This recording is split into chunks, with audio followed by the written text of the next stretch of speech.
Okay, so I've got a regular storytelling thing on Thursday evenings, once a month, where I tell stories live. I thought I'd do something a wee bit different for Brave New Words, where I read something that I've written. It's called Murdo with a Hat. See if you get the references. Murdo drained the last of his last pint and looked around him.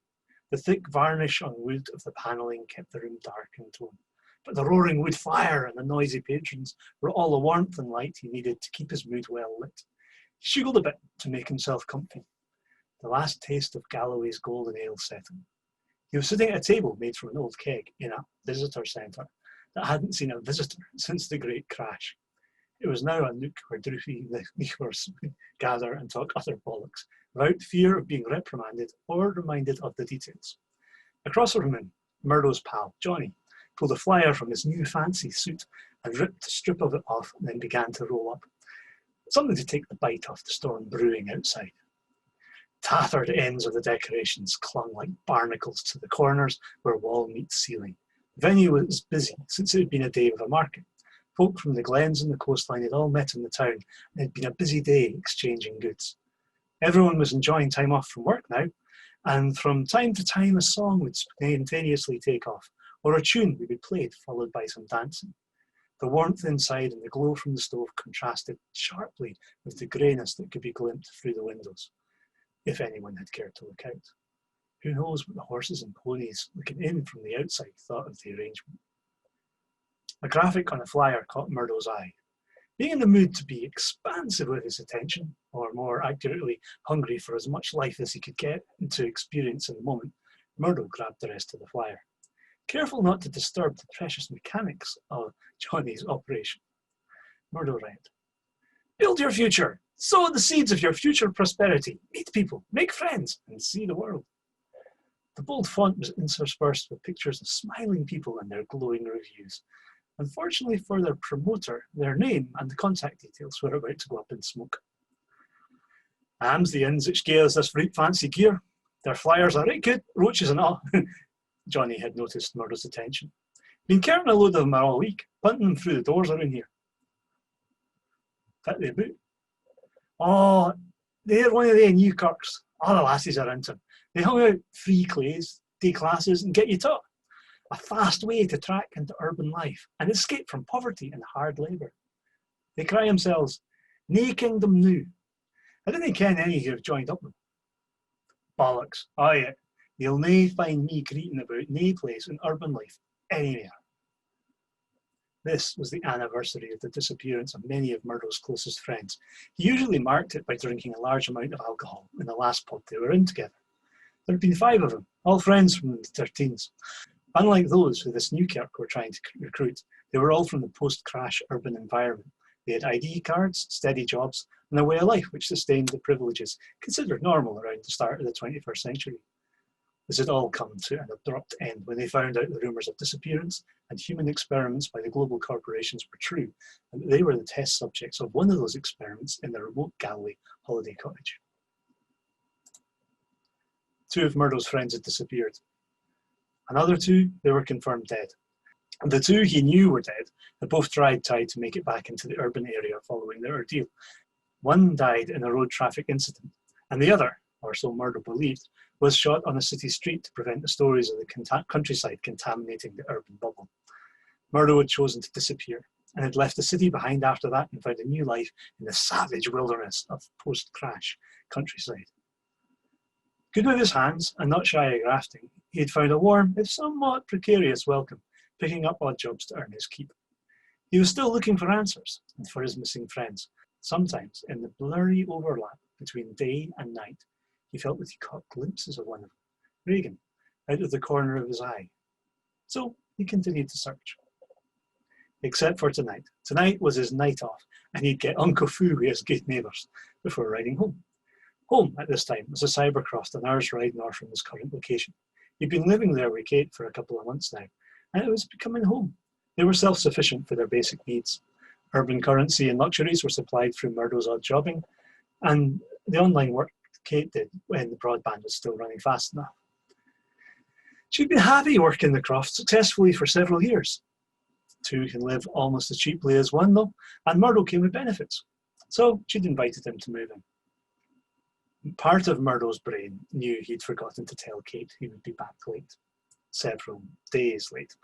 This memory was increasingly becoming swaddled in ale, however, and the wrath that was brewing lay many miles from his attention.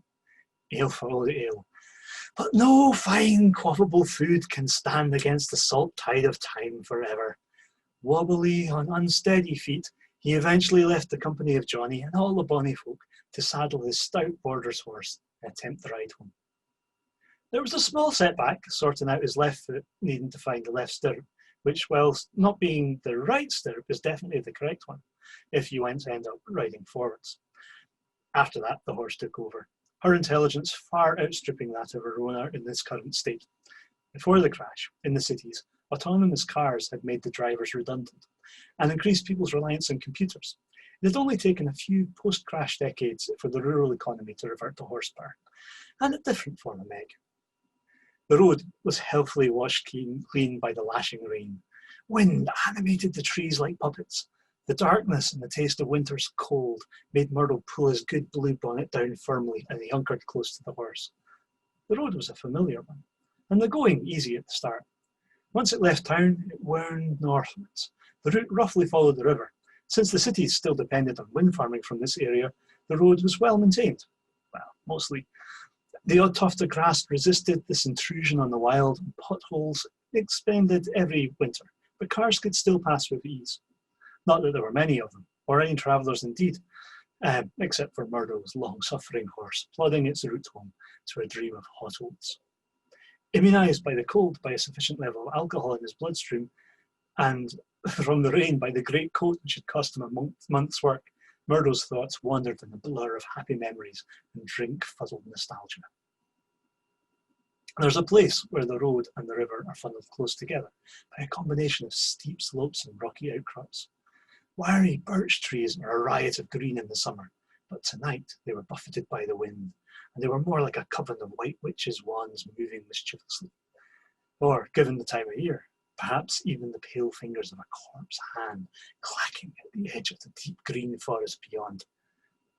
Here the road bends westwards for a while, before it cuts a path north again through deep and densely planted conifer forest.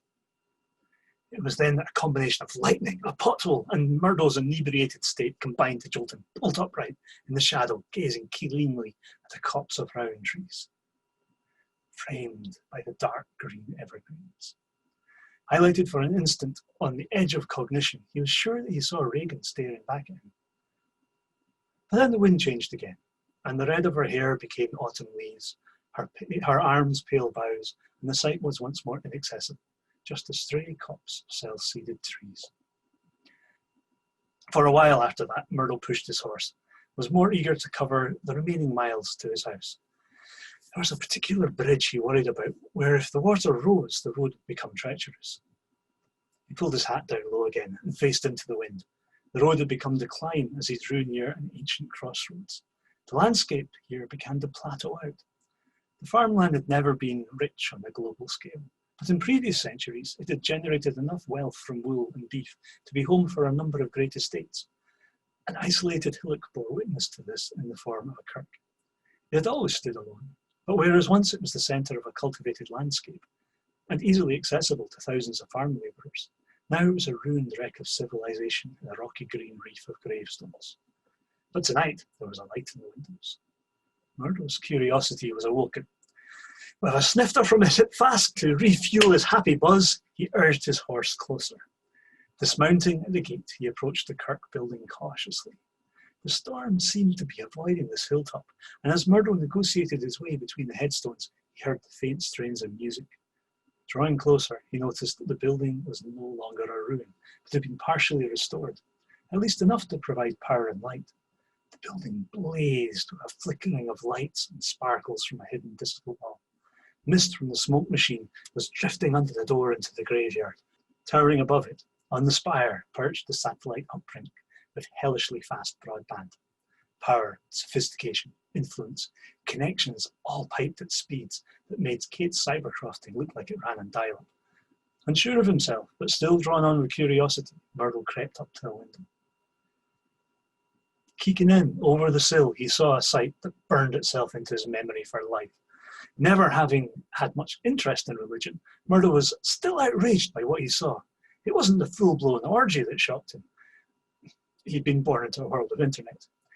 He only had a vague understanding of what the inside of a church should look like.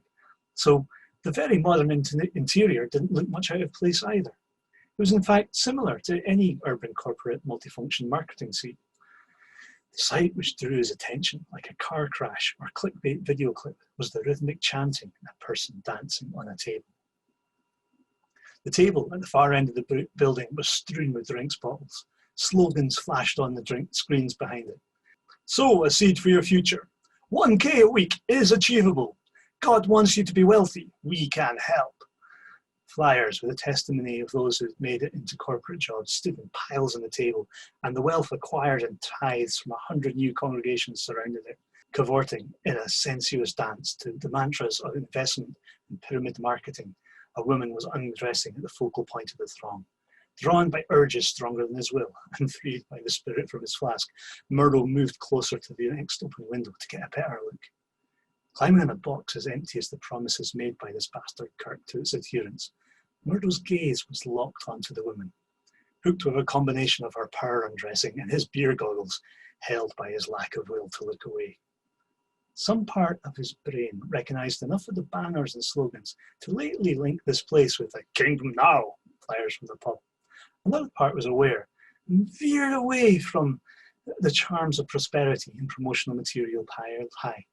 He peered past a reliquary containing self-help books, NPL guides, and an antique social Darwinism textbook. The interior was decorated with artwork based on the theme of the genetics of success. A wall of fame proudly displayed the rags to riches key stories of the few who made it and were now senior management. Discreet boxes stored the investment loan contracts that paid for the cosmetic uplifts, the cars for the clergy, but bound hopefuls to a lifetime of unrepayable debts. Dancers held up ritual objects like the power books with elocution lessons pre-installed. Their fashionable clothes made cheaply in sweatshops, they sang the weapons-grade motivational mantras of praise, crafted to promote wild optimism whilst destroying individual self-esteem. It was these tunes which the throng cavorted to. This was no ordinary gathering. This was the high-level management meeting. The shining star of NKN lapped up the praise as she danced. Most of Murdo's conscious mind was now focused on the short silk negligee, or rather the lack of it, as the dance neared its climax. "Well done, Cutty Sark!" Murdo was surprised at the shout for a moment. Then he realised it was him who'd shouted. This was quickly followed by the realisation he was gawping through an open window. Someone tripped an alarm. The music cut, and the party was over. Murdo bolted back to his horse as if the legions of hell were at his heels. Blessedly mounting for the first time this time, Meg needed no urging to gallop out of the graveyard and back onto the road. She was closely pursued, however. It quickly became apparent that young Cutty Sark and her acolytes were equipped with bioware useful for more than just dancing. The lead he'd achieved through catching them unawares and unarmed, as well as undressed, was being lost quickly, and Murdo began to doubt he'd ever make it home to Kate. Regrets were now a luxury, though, and he focused on making it to the bridge a short way off. The roar of the river and the shouts from his pursuers filled his ears. White foam flooded over the parapet, the muddied storm water sluicing across the path he needed to take. The former object of his desire now pursued him, though, with the rest of the mob howling close behind her. Without pause, Meg ran right onto the flooded bridge. With a crisis burst of energy to the bioware, Cutty Sark leapt straight for Murdo, reaching to prevent him and the bad publicity escaping. But just then, Meg drew on hidden reserves of strength too, and cleared the midsection of the bridge, shaking her tail at her pursuer. At that moment also, the bridge gave way. Meg, landing on the other side, did not wait to survey the scene. The young woman washing down the fast-flowing river, however, may have had time to reflect. As she tumbled, buffeted by the current, clutching the consolation prize of a grey mare's tail, perhaps she meditated on the dangers of reaching too high too fast, or on the many warnings her grandmother gave her about relying on the high-yield short-term investments that are unsupported by long-term growth, and therefore prone to boom and bust. Or perhaps she brooded darkly and responded to the embarrassment by planning even more extreme ways to wreak her vengeance on the world which so obviously hated her. Every millionaire needs to go bust many times. Success needs to be ripped from the hands of failure. and those who fail had it coming anyway. Meanwhile, Meg made it home with our cargo that was precious to Kate.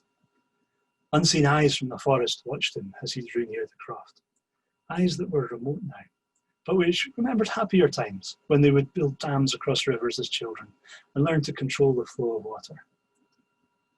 So this is where we leave Murdo, at the doorstep with the bonnet he got in exchange for fixing Tam's roof in hand, waiting for Kate. Every story is the start of another though, and no one comes to a story freshly formed from nothing. Perhaps all we can do is make our part in the continued telling of the cosmos the best we can, laughing at jokes, crying at funerals, and knowing when is the best time to be silent and observe. There's more of the story of Murdo and his companions told in The Broken Glen. Further tales of the post-crash dystopia of a fractured Scotland are waiting to be revealed as well. These include Lost on Mochram Fell and North Atlantic Rim. Thanks for listening.